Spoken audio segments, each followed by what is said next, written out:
La historia detrás del LP Que Gente Averigüe, de Mon Rivera. Se llamaba Efraín Rivera Castillo y le decían Mon.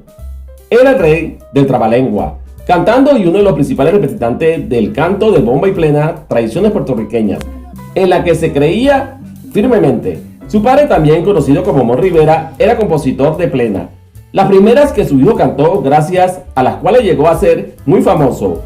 Y aunque probó fortuna en Nueva York de la mano de José Curbelo, fue hasta finales de los años 50 cuando se radicó en la Gran Manzana y montó su orquesta. Así hasta 1961 es que Al Santiago, dueño de Alegre, decidió grabarlo. Fue un disco que con el paso de los años alcanzó la dimensión de mito porque por primera vez utilizaba 3 trombones, sello identificador de la salsa que una década después se convertiría en el boom. Al Santiago, creador de Alegre Record, produjo de forma casi simultánea varios álbumes. El productor era una incansable máquina de idear y generar proyectos discográficos, y 2 de ellos tenían el mismo formato, los trombones en primera línea melódica. Uno era Que Gente Averigüe, de Mon Rivera, y otro era Eddie Palmieri a His Conjunto, La Perfecta, de Eddie Palmieri. En el primer trimestre de 1961 se grabó el de Moon, pero como era habitual en aquel entonces, salió al mercado el sencillo promocional de 45 RMP, no el on play. En el segundo trimestre, o sea, mientras ese sencillo estaba en la calle, se grabó el de Palmieri, en 3 sesiones en los Master Tonos Estudio de Calle 42 Oeste. Luego de todo, eso salió en el LP de Mon Rivera. Santiago certificaría este orden muchos años después en el portal Herencia Latina. Como se trataba de 2 proyectos similares, la mayoría de los músicos fueron los mismos en ambos. Y como La Perfecta ya era un conjunto hecho y derecho, fue la base de Palmieri y del álbum de Rivera. En lo que varió realmente fue en los trombones. La Perfecta tenía a Barry Rogers y Joao Donato. Mon Rivera no tenía a nadie, por eso Santiago pidió ayuda a Barry Rogers.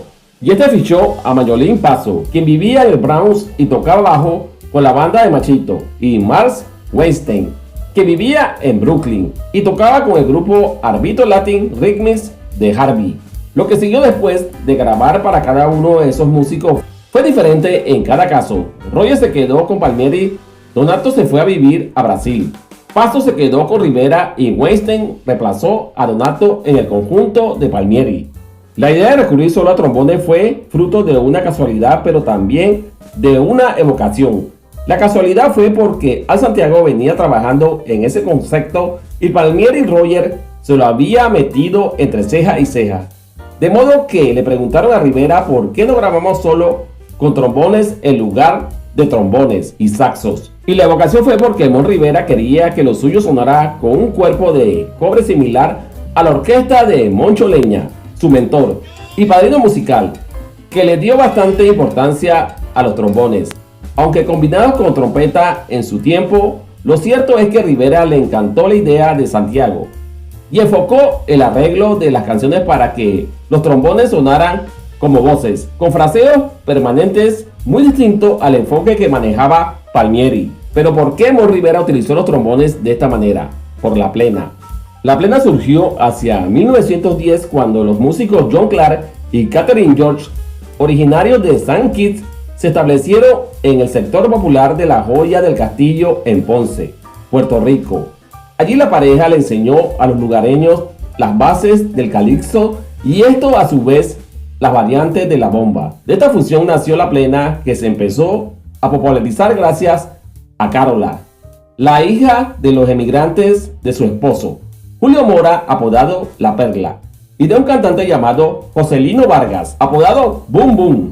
Fue quien dio la pauta del estilo vocal de la plena. La narración de sucesos cotidianos donde él cantaba la historia en cuartetas, seguido por un coro que combinado prima y segunda le respondía al cantante, y eso fue lo que hizo Mon Rivera siempre, tanto en su natal Mayagüez como en Nueva York.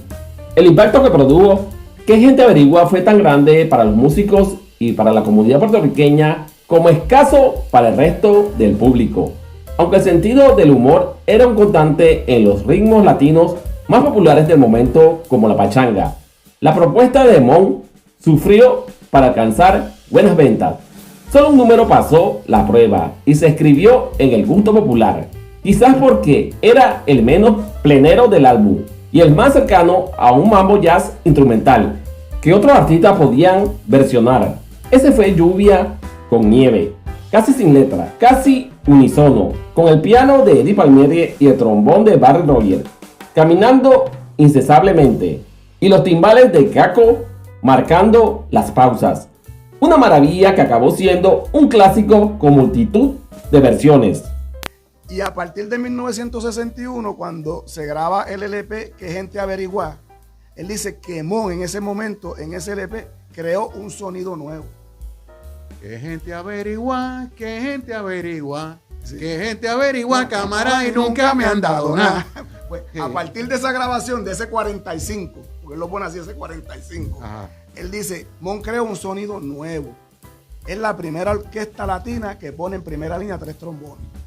Eso no se había hecho antes. Y al Mon hacer esto... Él estuvo explorando sonidos. O sea, mencionan a Santiago porque sí, a Santiago como el dueño de la disquera, Alegre Records, ajá, le propone a Mon, le propone a Eddie Palmieri, le propone a todos los artistas que tenía bajo su sello ese concepto. Ninguno le hizo caso. Ni Johnny Pacheco, que estaba bajo el sello Alegre en ese momento. Sí, por eso. No le hicieron caso porque ellos se sentían cómodos tocando música cubana. Cuando él le propone esto a Mon no lo pensó 2 veces. Porque eso es lo interesante. Entonces, o sea, la música que está tocando la Fania en la década de los 70, los trombones. O sea, a partir de los trombones, pero lo que se estaba tocando antes era música cubana traída a Nueva York. De origen cubano. De origen cubano. Tito Puente es un negacionista de la salsa. Él dice que la salsa nunca existió. Okay. Y este hombre le dedica un capítulo con mucho respeto. Pero él dice, lo que pasa es que Tito Puente tocaba música cubana y tocó música cubana. Y cuando tú le preguntas qué él tocó, música cubana. Pero Mon creó un sonido nuevo, con los trombones en primera línea. Y era una mezcla de plena con pachanga. En ese momento, como era un sonido diferente, todo el mundo le empezó a decir que eso se llamaba trombanga. La trombanga. Y entonces en el ámbito de Nueva York, creo que sí, fue Charlie Palmieri y dijo, no, esta es la música de Nueva York. Y se conoció como la música de Nueva York. O sea, esa influencia de los trombones de Mon, se puede decir que la solución que también usaba trombones. Influenciada por esa música. Willy Colón, sí, influenciado por esa música. Bueno, sí. Eddie Palmieri con La Perfecta, influenciado por esa música. Pero el primero, que es lo que se dice en este libro, el primero fue Mon, que trae en primera línea trombones, fue Mon Rivera. Y exclusivamente de trombones. Exclusivamente trombones, porque La Perfecta hizo una grabación con trombones, pero tenía flauta de trompeta. Sí, por eso. El sonido no era el mismo. Entonces, este hombre dice, él pone 3 evidencias que dice que son irrefutables. Los japoneses, que aparte de que les guste la música y la bailan, son cabezones, estudian todo. Entonces, unos japoneses en una universidad quisieron hacer un estudio, el origen de ese ritmo, eso que se llama salsa, porque se empezó a llamar salsa a finales de los 60. Exacto, sí. Por un nombre comercial que Fania fue el que le puso. Fania fue. Pero estos japoneses empiezan a hacer una investigación que duró como 2 años. Empiezan a partir de Cortijo y su combo y Eddie Palmieri. Y al final la conclusión de ellos fue Mon Rivera. Otro dato que él pone interesante es que después de muerto Mon, en el 98, Fania saca un CD póstumo, sí, que básicamente fue coger el LP de la grabación de Que Gente Averigua y reeditar la nueva. Mon Forever. No, pero Mon Forever fue cuando él murió, sí, en el 78. Yo me acuerdo, estoy hablando en el 98. El LP ellos vuelven a escribir, a publicar otro disco de Mon, sí, pero ya con canciones viejas. Pero en la carátula le ponen Mon Rivera, el fundador de la salsa. Y dice, ahí ya la Fania está aceptando que él fue. Mon Rivera, el fundador de la salsa.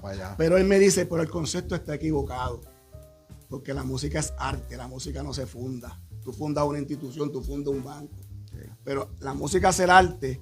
El concepto correcto es el creador. Mon la creó la salsa. Exacto, tú lo creas. Entonces, una figura tan grande como Mon, que en este libro lo pone como un genio musical subestimado y olvidado, donde tú vas a República Dominicana, vas a Colombia, vas a Perú, vas a Panamá, Venezuela y le rinden pleitesía y saben lo grande que es este hombre.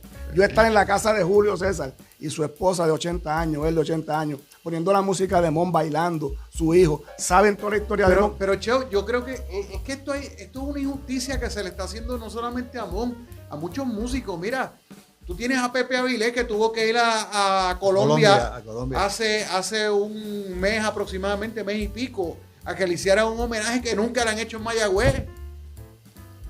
Megui Rivera en Colombia, eso es otra cosa. Por eso. O sea, y entonces el propósito de Tito y nosotros es rescatar a Mon para que las nuevas generaciones sepan que en Mayagüez tenemos un genio musical que ha sido olvidado, Que lo subestimado, conozcan, que conozcan que su lo conozcan. música. Ahora tuve mucha juventud con pleneros por ahí, pero no conocen la historia. No conoce la historia. Y entonces nosotros queremos que en O sea, Puerto toca por Rico, tocar. Puerto Rico se le dé el valor que Mon Rivera Mira. tuvo como genio musical.